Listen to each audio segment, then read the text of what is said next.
nabili nga pala akong butane gas stove.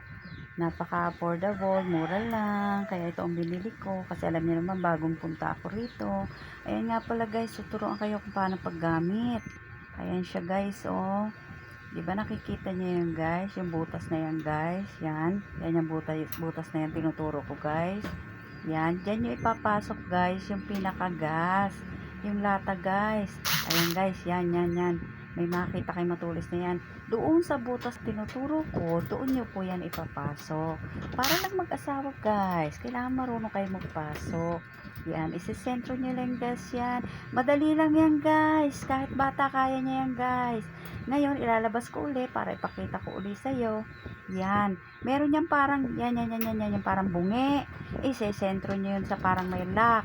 Kailangan, pagka pinasok nyo yung sa butas, yung bungi na yun, doon nyo itatapal yung pinatunog kong yun na parang lock. Yan, ganyan lang yan guys. Pag sigurado na yan nakasalapak at sinunod nyo yung sinabi ko, yan ay aandar na guys. Pag hindi nyo sinunod, hindi yan aandar guys. Makita nyo, tingnan nyo. Ibababa nyo lang yan guys. Yan. Yan. Diba?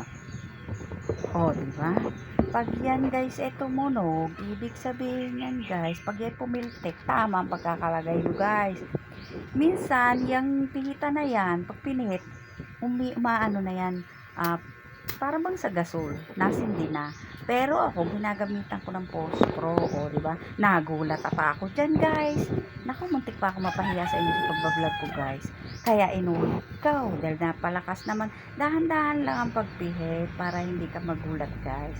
Inulit ko, o ayan, malamyaan na. Dahan-dahan lang ang pagbubukas dahil napakalakas ng apoy, madaling makasunog. Pero yan guys, 25 lang. Kapag naubusan kayo, maghahanap kayo ng tindahan na pwede kayo magpa-refill. Hindi yan guys sinasalin ha. Yung lata nyo, mapapalitan yan. Hindi yan guys sinasalin, inuulit ko. Hindi yan sinasalin, kinukuha nyo sa tindahan, 25 pesos.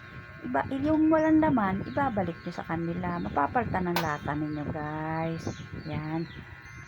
Yan, o, diba? Ganun pagkakalagay. Napakadali lang. Very easy. Kahit batay kaya.